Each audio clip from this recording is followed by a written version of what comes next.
The gospel reading for July the 18th, 2021 comes from Mark chapter 6, 30 through 34, 53 through 56. The focus is not on the teaching of Jesus, but rather on the people's reaction to Jesus and Jesus' reaction to the people. Now, if you remember from last week, Jesus has been rejected by his own people. He's not able to do any miracles there.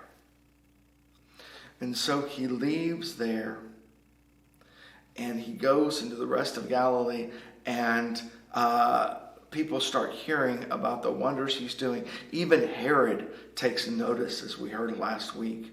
And that Herod takes notice and wondering what's going on with Jesus. Everybody, in fact, starts believing in Jesus, except for his hometown and those who think they know him. But those who see him with fresh eyes see wonders and miracles. This is always kind of a dilemma with business, with church, with whatever you're doing. You hope that the words you're proclaiming from the pulpit, the product you are trying to sell to the masses, you hope that it meets a need, that it resonates and serves those for their benefit. And then we start twisting our fingers and we start wringing our hands, wondering if anybody's going to show up. Is there going to be enough people? Are we going to be rejected or accepted? The Protestant church has been doing a lot of that lately, going, our numbers have been declining. What are we going to do? But then what happens when you've got a bestseller? What happens when all of a sudden people start filling the sanctuaries to overflowing? Then suddenly you don't have the capacity to meet the demand. Suddenly you're not just wondering if you'll have a job tomorrow. You're wondering if you'll ever get sleep again.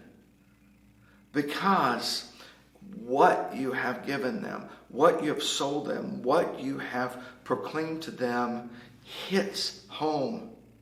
And they find that there is a need within themselves that is met by that, and people begin to flock. So while Jesus is rejected in Nazareth, in the Galilee area, people are just flocking to him, so much so that he has no time to rest. Jesus is the physical extension in our reality of the divine Trinity. And yet, in this reality, we tried to isolate him and grab hold of him and break that connection. And Jesus, more than anyone else, needs to maintain that connection with himself. To not lose himself in the crowd, but rather to commune in prayer with the divine Trinity. Seeking the will, the divine will in all things.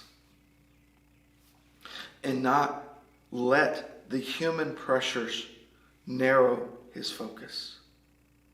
And so he says to the disciples, come away to a deserted place by yourself and rest a while.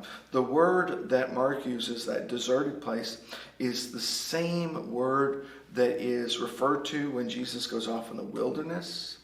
It's referred to when we first encounter John the Baptist in the deserted place in the wild.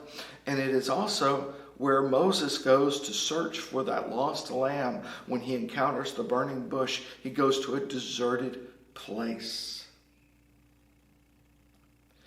It is when we are apart from the distractions of this world, from the pressures of this world, that we can reconnect with who we are and whose we are.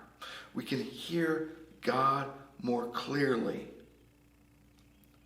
when we silence the voices around us and we silence our own doubts and listen. Now, sometimes we need help tuning that antenna. Church is a wonderful place to go to help tune that antenna through songs, through prayer, through proclamation of the word, through the reading of the word, through the sharing of sacramental elements. All of these are designed to turn our attention and focus our attention on God so that we might hear God better. Some say that I can do that in nature. All I need to do is go find a nice meditation spot and I can meditate on nature.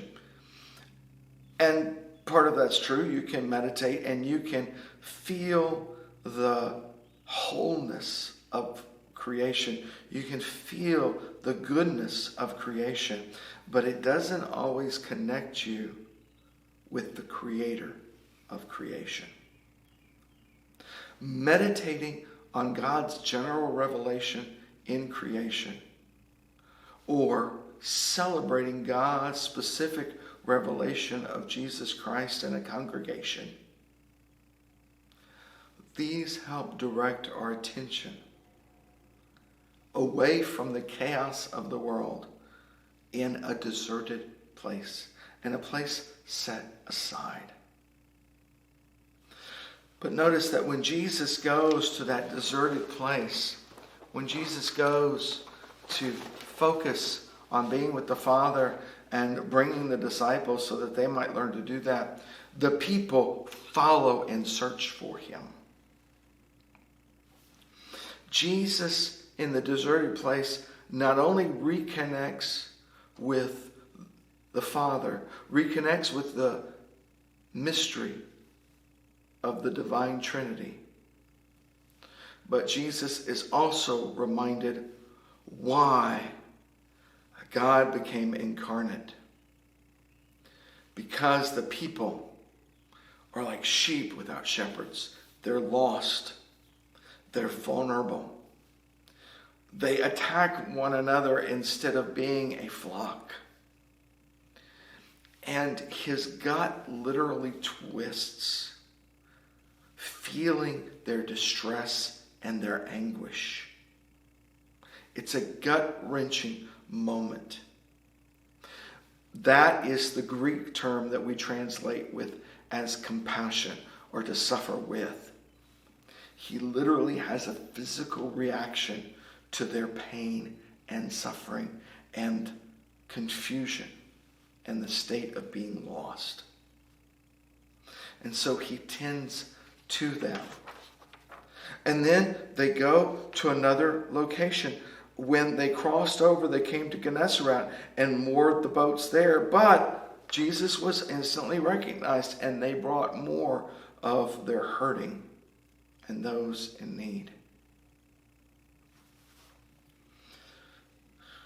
We need time apart with God. But God refreshes us and strengthens us and emboldens us not to stay apart, but to bring God's healing message to a divided and broken world.